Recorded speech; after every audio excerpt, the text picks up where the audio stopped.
Hello friends, मैं संध्या आप सभी के स्वागत करती हूँ स्टडी करिकुलम में। आज के सेशन में हम लोग जानेंगे शिक्षण के सिद्धांत एवं विधियाँ, principles and methods of teaching के शिक्षण अधिगम संबंध टीचिंग एंड लर्निंग रिलेशनशिप के बारे में जानेंगे। एक क्लास जो है वो बीएड के तीसरे सेमेस्टर के लिए है, डीडीयू गोरखपुर यूनिवर्सिटी के लिए, और आप किसी भी अदर अगर डीडीयू गोरखपुर यूनिवर्सिटी के लिए है, और आप अदर यूनिवर्सिटी से भी हैं। अगर आप अदर यूनिवर्सिटी से भी हैं तो एक आज का क्लास जो है आपके लिए भी बहुत ज़्यादा ही महत्वपूर्ण है। तो क्लास को अंतिम तक देखिए और सभी दोस्तों के बीच शेयर करें। जो साथी पहली बार क्लास को देख रहे हैं वो चैनल को सब्सक्राइब कर लें। तो डीडीयू यूनिवर्सिटी के लिए भी है और अदर यूनिवर्सिटी से आप बीएड कर रहे हैं तो उसके लिए भी आज का क्लास जो है आपके लिए फ़ायदेमंद है। तो क्लास चलिए स्टार्ट करते हैं। टीचिंग लर्निंग रिलेशनशिप शिक्षण अधिगम संबंध। टीचिंग लर्निंग रिलेशनशिप शिक्षण अधिगम संबंध जो है वो क्या है? शिक्षण अधिगम संबंध शिक्षण का प्रमुख जो कार्य होता है अधिगम पर केंद्रित होता है, और शिक्षण का जो प्रमुख कार्य जो होता है वो अधिगम पर ही केंद्रित होता है, लर्निंग पर ही केंद्रित होता है। जब भी शिक्षण होगा तभी अधिगम होगा, जब शिक्षण होगा तभी अधिगम होगा, जब शिक्षण किया जाएगा तभी अधिगम भी होगा। इस प्रकार यह सोच सकते हैं कि शिक्षण संप्रत्यय यानी कि कंसेप्ट ऑफ टीचिंग अधिगम के बिना कभी पूर्ण नहीं किया जा सकता। शिक्षण जो है, शिक्षण संप्रत्यय जो है वो अधिगम के बिना कभी भी पूर्ण नहीं किया जा सकता, ये बात ध्यान दीजिए। लेकिन B.O. स्मिथ, कौन? तो B.O. स्मिथ जी ने इनकी जो विचार है वह सर्वथा विपरीत है। इनके अनुसार अगर देखा जाए, B.O. स्मिथ के अनुसार अगर देखा जाए तो शिक्षण अधिगम जो है यह आवश्यक नहीं कि शिक्षण द्वारा अधिगम उत्पन्न हो। यह आवश्यक नहीं है कि शिक्षण के द्वारा ही अधिगम उत्पन्न हो। शिक्षण और अधिगम दोनों सर्वथा भिन्न है। शिक्षण भी भिन्न है और इनका कहना है कि शिक्षण जो है, शिक्षण भी अलग है और अधिगम भी अलग है। तो शिक्षण और अधिगम जो है वो दोनों ही भिन्न है, दोनों ही क्या है? अलग अलग है, डिफरेंट है, दोनों में ही डिफरेंट है। और स्मिथ के अनुसार तो शिक्षण क्रियाओं की वह प्रणाली है जिसके द्वारा अधिगम उत्पन्न करने की इच्छा की जाती है। क्या कहते हैं? स्मिथ जी कहते हैं कि अधिगम जो है शिक्षण क्रियाओं की वह प्रणाली है, शिक्षण अधिगम जो है शिक्षण क्रियाओं की वह प्रणाली है जिसके द्वारा अधिगम उत्पन्न की इच्छा की जाती है, अधिगम उत्पन्न की इच्छा की जाती है। Teaching is a system of action intended to produce learning, इसमें लर्निंग को प्रोड्यूस किया जाता है, इच्छा की जाती है। इसके बाद से थॉमस ग्रीन आते हैं। कौन? तो थॉमस ग्रीन ने अपनी पुस्तक, इनकी जो पुस्तक है थॉमस ग्रीन के पुस्तक के नाम आप लोग नोट डाउन कर लीजिएगा, एग्जाम में पूछ भी सकता है कि थॉमस ग्रीन के पुस्तक का नाम क्या है? तो शिक्षण की क्रियाएं। क्या है? शिक्षक की क्रियाएं। इनकी बुक के जो नाम है, बुक यहाँ पे लिख दे रहे हैं, बुक, इनकी बुक के जो नाम है शिक्षण की क्रियाएं, एक्टिविटीज ऑफ टीचिंग। इसमें इन्होंने स्पष्ट किया कि शिक्षण के बिना अधिगम नहीं हो सकता है, और शिक्षण के बिना अधिगम जो है वह नहीं हो सकता है, लेकिन अधिगम के बिना शिक्षण संभव है। समझ रहे बात? शिक्षण के बिना, किसके बिना? तो शिक्षण के बिना जो अधिगम है, अधिगम जो है वह नहीं हो सकता, लेकिन अधिगम के बिना शिक्षण हो सकता है। अधिगम अगर नहीं भी हो तो क्या है? शिक्षण हो सकता है। शिक्षण का लक्ष्य जो है अधिगम को हो सकता है। शिक्षण का जो लक्ष्य है वह अधिगम तो हो सकता है, लेकिन सारे ही शिक्षण से अधिगम हो ऐसा अवश्य नहीं। और सारे जो अधिगम से शिक्षण हो, सारे जो शिक्षण से अधिगम हो, सारे जो है शिक्षण से अधिगम हो, यह भी संभव नहीं हो सकता। साधारण से एक उदाहरण के साथ इसको और भी स्पष्ट हम लोग कर सकते हैं। वकील का अदालत में केस लड़ने का उद्देश्य जो है वो केस जीतता तो हो सकता है, जीत की उद्देश्य जो है केस जीतना तो हो सकता है, लेकिन यह संभव नहीं कि वह जीत ही जाए। वकील जो है यह संभव नहीं कि वो जीत ही जाए, मतलब जीत सकते हैं लेकिन यह संभव नहीं कि वो जीत जाएंगे ही। और डॉक्टर जो है औषधि देता है और उसका उद्देश्य इलाज करना ही होता है। और एक तरफ से समझिए कि डॉक्टर जो है वो औषधि देता है, उसका इलाज करना ही होता है, लेकिन यह आवश्यक नहीं कि रोगी जो है उस डॉक्टर की औषधि से ठीक हो जाए। और यह आवश्यक नहीं, देखते हैं कभी कभी कि किसी डॉक्टर ने औषधि देती है तो कभी ठीक हो जाते हैं आदमी, कभी नहीं ठीक होते। तो यह जरूरी नहीं कि वही जो डॉक्टर है वो औषधि दे तो ठीक हो जाए, नहीं, कभी कभी ठीक हो सकता है, कभी नहीं ठीक हो सकता है। इस प्रकार शिक्षण विद्यार्थियों में अधिगम उत्पन्न करना चाहता है, लेकिन सभी विद्यार्थी में तो अधिगम उत्पन्न नहीं होता। अर्थात सभी विद्यार्थी तो सभी कुछ सीख नहीं पाते। विस्तृत रूप में शिक्षण उन उचित परिस्थितियों का निर्माण करता है जिनसे अधिगम अधिक से अधिक हो। इस प्रकार कोई भी अधिगम शिक्षण की अनुपस्थिति में संभव नहीं। और हर प्रकार के शिक्षण से यह आवश्यक नहीं कि अधिगम अवश्य हो, और यह भी संभव नहीं कि हर प्रकार के जो अधिगम है उससे अवश्य हो। फिर उसके बाद से गेट्स ने भी अधिगम के बारे में कुछ स्पष्ट किए थे। गेट्स आए थे और गेट्स ने भी कुछ अधिगम के बारे में इन्होंने स्पष्ट किए थे। इनका कथन था कि इसके अनुभव और क्रिया के द्वारा व्यवहार में संशोधन या परिवर्तन लाना है। इनका जो कथन था वह था कि अनुभव और क्रिया के द्वारा व्यवहार में परिवर्तन लाना है।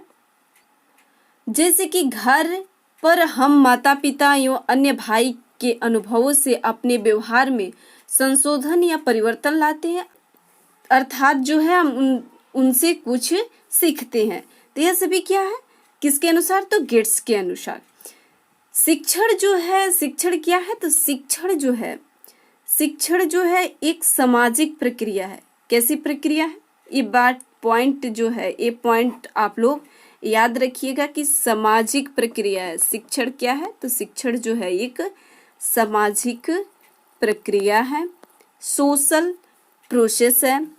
जबकि अधिगम एक मनोवैज्ञानिक प्रक्रिया है, और अधिगम है यह जो है वो मनोवैज्ञानिक प्रक्रिया है। कैसी प्रक्रिया है, मनोवैज्ञानिक। आप लोग कहीं नोट डाउन भी कर लीजिए, ये ऑब्जेक्टिव में बहुत ज़्यादा ही पूछता है प्रश्न। सिर्फ बीएड में नहीं, किसी भी टीचिंग से संबंधित किसी भी कॉम्पिटिटिव में आप लोग एग्जाम दीजिएगा तो उसमें भी ये पूछता है।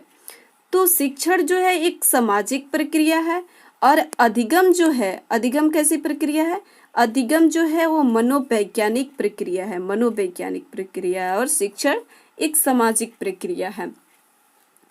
अधिगम के सिद्धांत शिक्षण की व्याख्या करने के लिए पर्याप्त एवं काफी नहीं है, और अधिगम का जो सिद्धांत है वह शिक्षण की व्याख्या करने के लिए पर्याप्त या काफी नहीं है।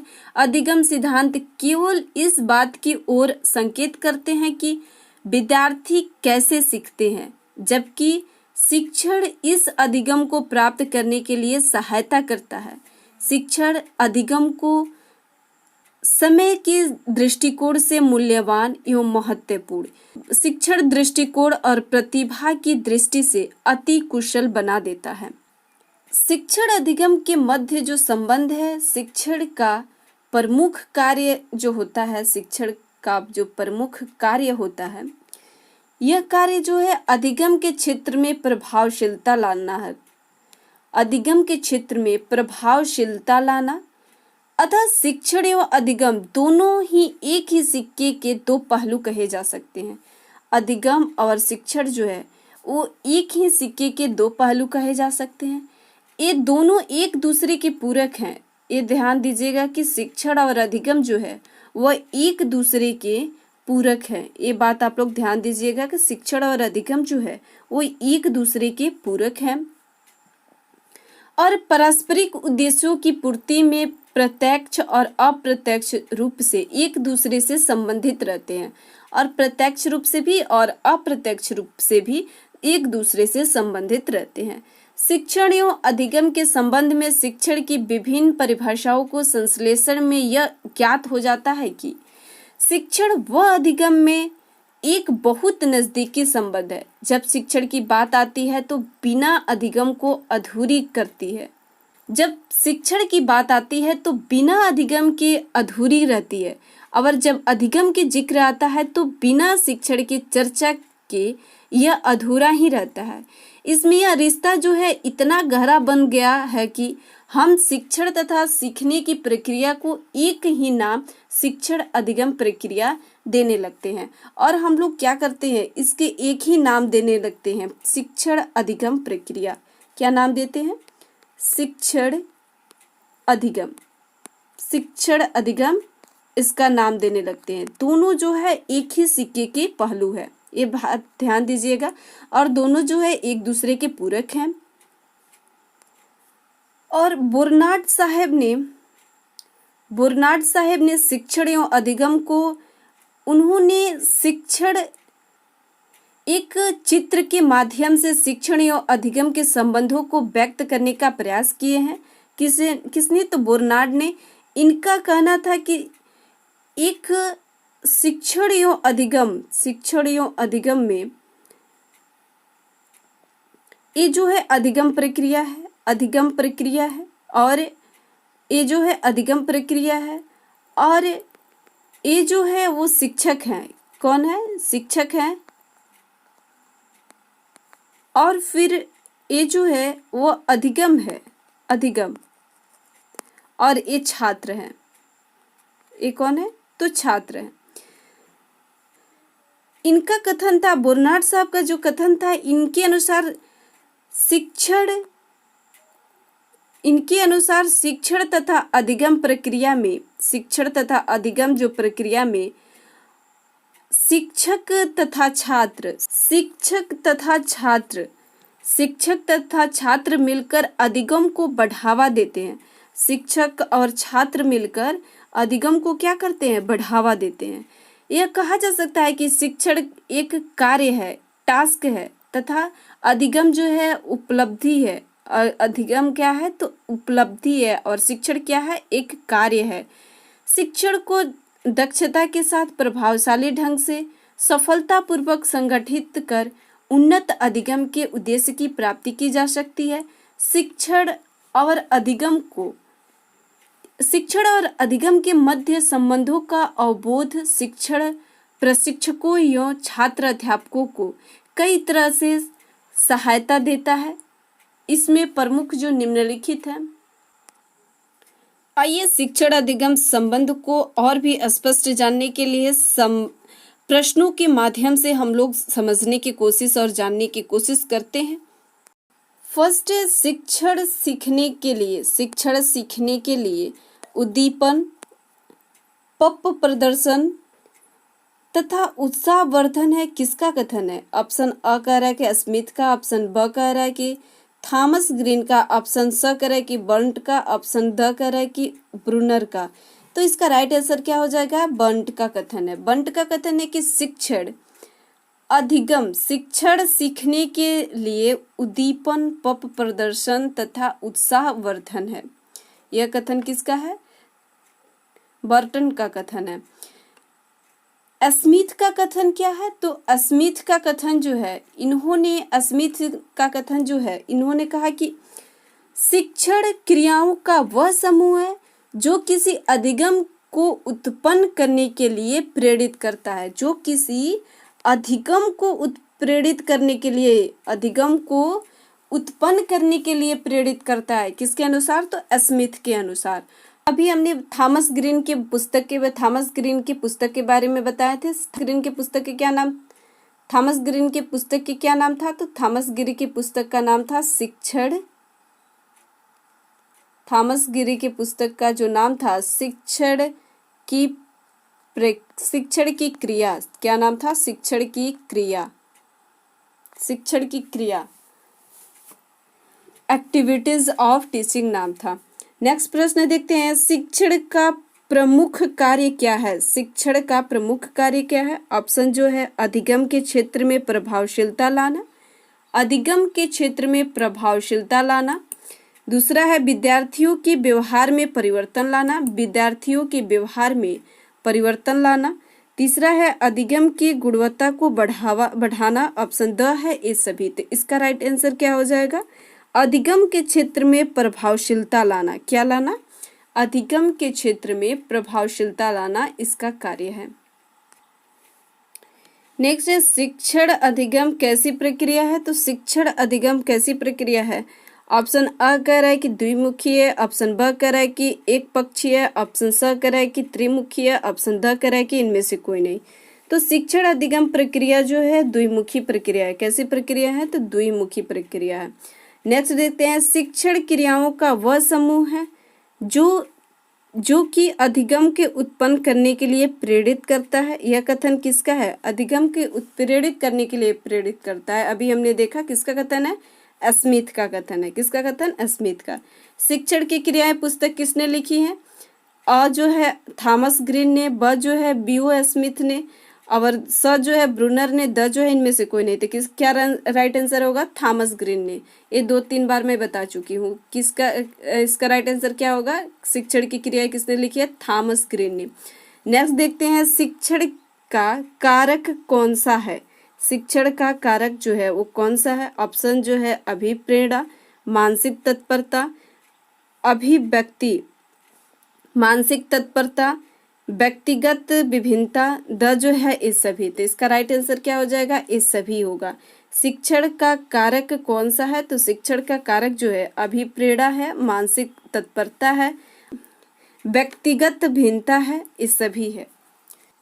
ये था कुछ महत्वपूर्ण प्रश्न शिक्षण अधिगम के संबंध के बारे में हम लोग अभी देखें। मिलते हैं अब हम लोग नेक्स्ट सेशन में एक नेक्स्ट टॉपिक के साथ में, जो टॉपिक आपके एग्जाम की दृष्टि से बहुत ज़्यादा ही महत्वपूर्ण रहेगा।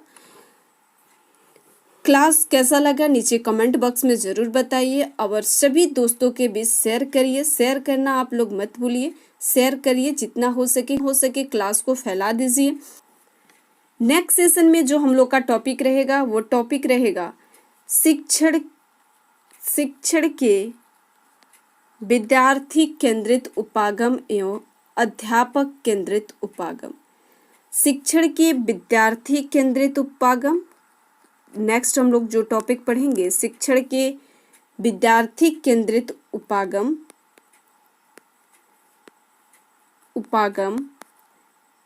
एवं अध्यापक केंद्रित उपागम। अध्यापक केंद्रित उपागम। ठीक है। Learner centred approach and teacher centred approach of teaching. इसके बारे में हम लोग का नेक्स्ट टॉपिक रहेगा वो यही रहेगा। इसके बारे में हम लोग पढ़ेंगे। मिलते हैं नेक्स्ट सेशन में। Thank you.